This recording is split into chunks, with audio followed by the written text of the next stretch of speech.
মামি, তুমি আমার মায়ের মতো, তুমি আমায় জোর করো না। আমি পারবো না। মামা বাড়িতে আসলে কিন্তু আমি সব বলে দিব। মামি বলল, তোর মামা তো দুর্বল, পারে না, তাই আজ তোকে দিয়ে বাকি বিষয়টা গল্পেতেই বলছি। সবেমাত্র পড়াশোনা শেষ করে বাসায় বসে আছি, এই অপেক্ষায় যে কোনো এক রাজকুমার আমাকে নিয়ে তার রাজ্যে চলে যাবে। অবশ্য এসব যে শুধু গল্পতেই মানায় তা আমার বিয়ের দ্বারাই প্রমাণিত হলো। কারণ আমার বাবা মা বিয়ের জন্য আমাকে এক বুড়োকে খুঁজে এনে দিল। আমারও পোড়া কপাল। ভেবেছিলাম রাজপুত্রের কথা, আর এখন তো দেখি বুইরা বাবা। যাই হোক বন্ধুরা, সময় মতো আমার স্বামী আমাকে দেখতে এলো, তার কিছু বন্ধু এবং তার বোনের ছেলেকে নিয়ে। বন্ধুরা, যদি সম্ভব হতো তাহলে তার বোনের ছেলের সাথে আমি বিয়ে করে ফেলতাম, কারণ তাকে আমার পছন্দ হয়েছিল। তবে তা সম্ভব নয়, কারণ সে তো আমার বয়সে ছোট। কেন এ কথা বললাম তা জানতে হলে তোমাদের পুরো গল্পটি মনোযোগ দিয়ে শুনতে হবে। আমার স্বামীর নাম রিদওয়ান। তার বিরাট এক ব্যবসা আছে। কম করে হলেও 20 থেকে 30 লক্ষ মানুষ তার আন্ডারে কাজ করে। কোনো রকম টাকা পয়সার অভাব নেই তার। আর হয়তো এটাই মূল কারণ তার সাথে আমার বিয়ের। অবশ্য এতটাও বুড়ো নয়, তবে সে একটু দুর্বল প্রকৃতির মানুষ। সময় পার হলে যা হয় আর কি। যাই হোক বন্ধুরা, দুমধাম করে বিয়েটা হয়ে গেল। বিয়ের পর বাংলাদেশের এমন কোনো জায়গা ছিল না যে আমরা ঘুরিনি। টাকার অভাব না থাকায় এসব নিয়ে কখনো সমস্যায় পড়তে হয়নি। যাই হোক, ঘোরাঘুরি শেষ করে অবশেষে আমরা বাসায় ফিরলাম। নতুন বাসা আমায় উদ্দেশ্য করে কেনা হয়েছে, তাও আবার শহরের ভিতরে। এখান থেকে সবকিছুই কাছে, যে কোনো সময় ইচ্ছা করলে যে কোনো জায়গায় যাওয়া যায়। আমার স্বামীরা মাত্র 2 ভাই বোন। সে এবং তার একটা বোন আছে। তার ছোট বোনকে সে ভীষণ ভালোবাসে, আর তার থেকে বেশি ভালোবাসে তার বোনের ছেলেকে। ওই যে বলেছিলাম আমার বিয়েতে এসেছিল, সেই ভাগিনা। বোনের ছেলে আমার স্বামীর চোখের মণি। পড়তে বসতে যেখানেই পারি তাকে নিয়ে ঘুরে বেড়ায়। শুধুমাত্র আমাদের হানিমুনের সফরেই বাদ পড়ল সে। তবুও তার যদি সাধ্য থাকতো তাকেও নিয়ে যেত। ভাগিনা এবার এসএসসি পরীক্ষা দিয়ে পাশ করেছে, ভালো কলেজে পড়বে। তাই মামা অর্থাৎ আমার স্বামী তাকে ফোন দিয়ে বলল সে যেন সবকিছু গুছিয়ে আমাদের বাসায় চলে আসে। আমাদের বাসায় আমি এবং আমার স্বামী ছাড়া আর কেউ থাকে না। কাছের মানুষদের কথা বাদ দিলাম, প্রায় 7 থেকে 8 জন কাজ করত আমাদের বাসায়। তার ভেতর 5 জন ছিল মেয়ে। ইতিমধ্যে আমার ননদের ছেলে আমাদের বাসায় চলে আসলো। এসে মামি মামি বলে আমাকে ডাক দিয়ে বলল, হ্যাঁ বন্ধুরা, এটাই সেই ভাগ্নে, আমার স্বামীর চোখের মণি। আমি বললাম, আসো আসো, তোমার জন্যই তো অপেক্ষা করছিলাম আমি। তার সব কিছু তার রুমে নিয়ে রাখতে বললাম। আমি বললাম, চলো সাজিদ, রুমে আসো, ফ্রেশ হয়ে নাও, তারপর আমরা গল্প করব। সে বলল, ঠিক আছে মামি, চলো। এই বলে আমি তাকে আমার রুমে নিয়ে গেলাম। বললাম, যাও তুমি ফ্রেশ হয়ে নাও। সে গোসল করে বের হলো।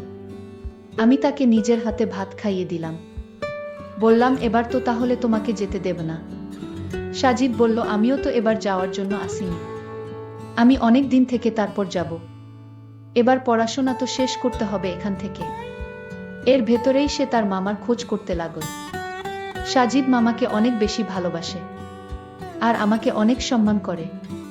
আমি বাসায় আসার আগেই সে আমার শ্বশুরবাড়ির পুরনো বাসায় আসা যাওয়া করত।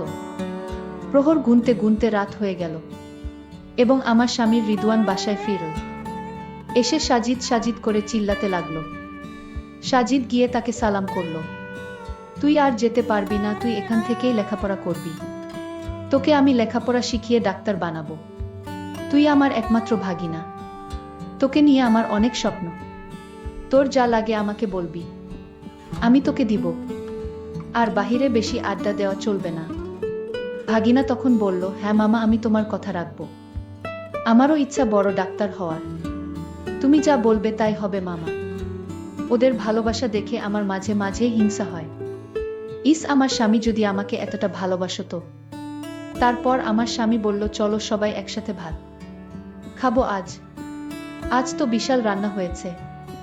তাই সবাই মজা করে খেয়ে নিলাম।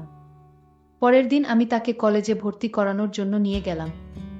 তার মামা তো কোনো সময় পায় না, তাই তার সব দায়িত্ব আমাকেই নিতে হলো। এর ভেতরে বেশ কিছু দিন পার হয়ে গেছে। সাজিদ নিয়মিত কলেজ যেতে লাগলো। একদিন সাজিদ যখন কলেজে ছিল, আমি তার রুমে গেলাম তার রুমটা একটু গুছিয়ে দেওয়ার জন্য। আমি রুমে গিয়ে দেখি কি একটা অবস্থা। আমি বাসার কাজের মেয়ে মর্জিনাকে ডাক দিলাম। সে আমাদের বাসায় কাজের মেয়ে।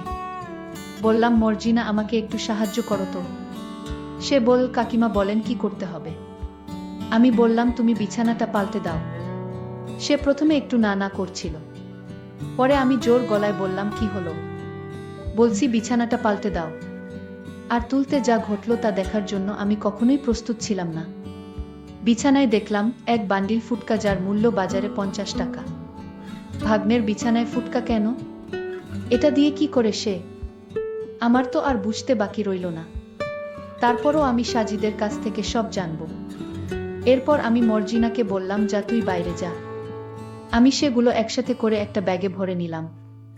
আর ওকে বললাম, তুই রুমটা গুছিয়ে দে। আমি রুমে শুয়ে ভাবতে লাগলাম, ব্যাপারটা ঠিক বুঝলাম না। ভাগ্নে এইসব নিয়ে কি করে? অনেক প্রশ্ন ঘুরপাক খাচ্ছিল আমার মাথায়। তাই নিজেকে একটু শান্ত করে ভাবলাম, সে একবার বাসায় আসুক, তারপর তার কাছ থেকে কিছু শুনে বিষয়টা ক্লিয়ার হব। সেই দুপুর বেলা সাজিদ বাসায় ফিরল। আমি প্রথমে তাকে কিছু বললাম না। তাকে দুপুরের খাবার খাইয়ে দিলাম। খাওয়া শেষে আমার রুমে ডাক দিলাম। সে আমার রুমে এসে বলল, মামি, কি হয়েছে? আমি বললাম, আচ্ছা সাজিদ, তুমি চেয়ারটা নিয়ে বসো, তোমার সাথে কথা আছে। সাজিদ আমার পাশে এসে বসে বলল, মামি কি বলবে? তারপর আমি তাকে সেগুলো বের করে তার সামনে ফেলে দিলাম। এগুলো দেখে তার চোখ বড় বড় হয়ে গেল। সে মনে হয় আকাশ থেকে পড়েছে, কোনো কথাই বলছে না। আমি বললাম, দেখো সাজিদ, এখন যা ঘটবে সব তোমার আর আমার ভেতরে থাকবে। তুমি এইসব নিয়ে কোনো চিন্তা করো না। যা হয়েছে সত্যি তাই বলবে। তোমার মামা এসব কিছু জানতেই পারবে না। তুমি শুধু আমাকে বলো, এইগুলো দিয়ে তুমি কি করো? সে আমার দিকে তাকিয়ে চুপ করে রইল। আমি বললাম, চিন্তা করো না, নিশ্চিন্তে বলতে পারো। তারপর সে বলল, দেখো মামি, আমার তো বয়স হয়েছে। আমার এগুলো মাঝে মাঝে দরকার হয়, তাই রেখেছি। আর এগুলো দিয়ে কি করা হয় তা তোমাকে বলা লাগবে না। মামি, তুমি আমার বিষয় নিয়ে অন্য কিছু ভেবো না। তুমি যেমনটা ভাবছো আসলে তেমন কিছু না। আমি একটু হালকা রাগ করে বললাম। সাজিদ খুব বেয়াদব হয়ে গেছে মনে হচ্ছে। না মামি, আমি বেয়াদব নই, তুমি আমাকে ভুল বুঝেছ। আমি কোনো অন্যায় কাজ করতে পারি না মামি। মামা আমাকে এই ভুল শিক্ষা আমায় দেয়নি মামি। তুমি বিশ্বাস করো। মামি বলল, তাহলে সত্যি করে বলো, ফুটকা দিয়ে কি করো তুমি? আমি মামিকে বললাম, মামি, আমি তোমার কাছে কিছু লুকাবো না। আমি একজনকে ভালোবাসি। আর সে মাঝে মাঝে আমাদের বাড়িতে আসতো। আমি অঙ্ক না পারলে সে অঙ্ক বুঝিয়ে দিত। আমি তাকে ফুটকা গিফট করতাম। মামি, যে মেয়েটির কথা বলছি সে লেখাপড়ায় অনেক ভালো। ও আমাকে খুব ভালোবাসে মামি। মামি তখন চোখ ঘুরিয়ে বলল, তাহলে দেরি কেন, তার নাম খানি একটু বলে দাও শুনি। সে কোনোভাবেই তার নাম বলল না। আমি বললাম, তুমি কি তোমার মুখ থেকে কথা বের করতে বাধ্য করাবে তোমার মামার সাথে এসব বিষয়ে কথা বলার জন্য? সে আর কিছু না ভেবে বলে দিল, মর্জিনার নাম। আরে ও কি কলেজে পড়ে? ও তো আমার বাসার কাজের মেয়ে। তুমি আমার সাথে মিথ্যা কথা বললে কেন? সাজিদ বলল, মামি, আমার ভুল হয়ে গেছে। আসলে আমি তোমাকে ভয় পেয়েছিলাম, আর তাই তোমাকে মিথ্যা কথা বলেছি। আমি আসলে কলেজে কারো সাথে প্রেম করি না। আমার কোনো ভালোবাসার মানুষ নাই।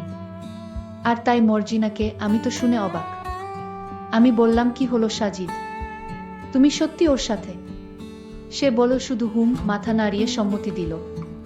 আমি এই কথা শুনে আর দাঁড়িয়ে থাকতে পারলাম না, বসে পড়লাম।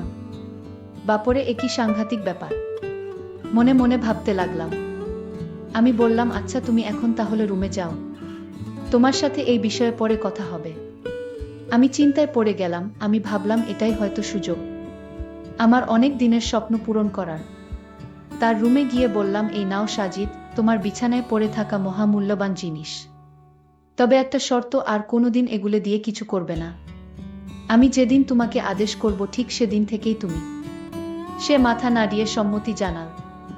আমি বললাম, মামি, তাহলে আমি কখন কি করব তুমি সব বলে দিও। আর এইগুলো তো আমার আর প্রয়োজন নেই। এই জিনিসগুলো ঘর থেকে ফেলে দেই মামি তাহলে? মামি বলল, না, ফেলতে হবে না। তাহলে কি করব? মামি বলল, আগামীকাল রাতে আমি সব বলবো। সাজিদ বলল, ঠিক আছে মামি। পরের দিন রাতে মামি খাওয়া দাওয়া শেষ করে মামি বলল, সাজিদ, আমার রুমে আসো, কথা আছে। আমি মামির ডাক শুনে মামির রুমে গেলাম। মামি বলল, দাঁড়িয়ে থাকতে হবে না, চেয়ারটা নিয়ে বসো। আমি মামির কথামতো চেয়ারটা নিয়ে বসলাম। মামি বলল, তুমি যে ঘরের ভিতর এই বাজে জিনিসগুলো রাখো, তোমার মামা জানলে কি হবে? একবার কি ভেবে দেখেছো? মামি, তুমিই তো দেখেছো, আর কেউ তো জানে না। মামি বলল, আমিই জানি, কিন্তু আমি বলবো না যদি আমার কিছু কথা অক্ষরে অক্ষরে পালন করো। আমি বললাম, ঠিক আছে মামি, আমি তোমার সকল কথা রাখবো। তাও মামাকে কিছু বলো না। ঠিক আছে তাহলে মামি, বলো তোমার কি এমন কথা? আমি বললাম, দেখো, তোমার মামার অর্থসম্পদের কোনো অভাব নেই, টাকা পয়সা গাড়ি বাড়ি সবই আছে, কিন্তু তোমার মামার অনেক দুর্বল পয়েন্ট আছে। তোমার মামা পারে না। সাজিদ, আমি তোমাকে প্রথম যেদিন দেখেছিলাম সেদিন থেকে আমার একটা ইচ্ছা মনের ভিতর জাগলো। আমি বারবার চেয়েছিলাম কিভাবে কি করা যায়, কিন্তু আমি কোনোভাবেই উপায় খুঁজে পাচ্ছিলাম না। আজ একটা উপায় বের হয়েছে। আমি জানি ব্যাপারটা তোমার কাছে অদ্ভুত মনে হলেও আমার কাছে স্বাভাবিক। মামি আরো বলল, সে মামার ঘরে সুখে নেই, তার ভিতর কষ্টে ভরা। আমি মামির পুরা কথা শুনে বুঝতে পারছিলাম মামির অনেক কষ্ট। আমি মামিকে বললাম, মামি তুমি চিন্তা করো না, ব্যাপারটা আমি দেখছি। আমি তোমার বিন্দু পরিমাণ কষ্ট সহ্য করতে পারবো না মামি। মামি তখন বলল, তাহলে তোমায় একটা কথা বলি। আমি মামিকে বললাম, একটা কেন? তুমি যত পারো আমার সাথে কথা বলো। মামি তখন কান্না গলায় বলল, তোমার মামা যা পারে না তুমি কি তা পারবে? আমি মামির কথা শুনে চমকে উঠলাম। মামি, তুমি কি বলছো এসব? আমি পারবো না মামি। মামি তখন রাগ করে বলল, কেন পারবি না? আমি তোমার কাছে আমার মনের কষ্টের কথাগুলো শেয়ার করলাম। আমি তো ভেবেছিলাম আমার কষ্টের কথা শুনলে তুমি অন্তত আমি যা বলি তা মানবে। এখন দেখছি তুমি আমার কষ্ট আরো বাড়িয়ে দিলে। মামি, তাহলে বলো আমার কি করতে হবে? কি করলে তোমার কষ্ট দূর হবে? মামি তখন বলল, তুই কি কিছুই বুঝিস না? আমি বললাম, মামি এখন তোমার কথা শুনে ভালো লাগছে। মামি বলল, কেন? আমি এখন আবার কি বললাম? আমি বললাম, মামি তুমি আমাকে তুই করে ডাক দিয়েছো, তাই আমার কাছে ভালো লেগেছে। মামি বলল, তাহলে আজ থেকে আমি তোমায় তুই করে বলবো। মামি, তোমারে রাগ করলে অনেক সুন্দর দেখায়। মামি তখন একটা মুচকি হাসি দিল। আমি বললাম, মামি তোমাকে হাসিতেও অনেক সুন্দর দেখায়। মামি বলল, তুই আমার সাথে মশকরা করছিস? আমি এই দিকে দুঃখ কষ্ট নিয়ে আছি। আমি মামিকে পরিষ্কার করে বলে দিলাম, মামি আমি তোমার কথা রাখতে পারবো না। মামি তখন রাগ দেখিয়ে বলল, তাহলে তুমিও বাঁচতে পারবে না। আমি তোমার মামাকে তোমার বিষয়ে সব বলে দিব। আমি হাসতে হাসতে বললাম, মামি আমিও মামাকে সব শুনিয়ে দিব। মামি আমার কথা শুনে চমকে উঠল। এই তুই কি বলবি তোর মামার কাছে? আমি বললাম, মামি এতক্ষণ ধরে তুমি আমার কাছে যা বললে সব আমার মোবাইলে রেকর্ড করেছি। মামি আমার কথা শুনে বলল, ভালো করেছিস, যা গিয়ে তোর মামারের একদিন শোনা। আমার কোনো সমস্যা নাই, আমি হয়তো এ বাড়ি থেকে চলে যাব। আর কি হবে আমার? আমি তখন মামিকে বললাম, তাহলে তুমি চাও তুমি যা আবদার করছিলে আমার কাছে তা মামাকে শোনাই? আমি কিন্তু মামাকে সত্যি সত্যি বলে দিব। মামি তখন কান্না করে বলল, আমার কপালে সুখ নেই। আমি মামিকে বললাম, মামি তোমার অভাব আমি বুঝি, তোমার কোনো ছেলে মেয়ে নাই তাই তো? মামি তুমি আমায় অন্যরকম দৃষ্টিতে দেখো না। মামি তুমি কি করে ভাবলে আমি এসব করব? আমি ছোটবেলা থেকে মায়ের আদর পাইনি, আমি তোমাকে মা ভেবেছি। তুমি আমার মা, আজ থেকে তুমিই আমার মা। আমি জানি তোমার কোনো সন্তান নেই, আজ থেকে আমি তোমার সন্তান। মামির চোখ দিয়ে পানি পড়ছিল। মামি বলল, এখন আমার কাছে মনে হচ্ছে এই পৃথিবীতে আমার চাইতে সুখী মানুষ আর কেউ নাই। আয় বাবা, আমার কাছে আয়, আমাকে মা বলে ডাক।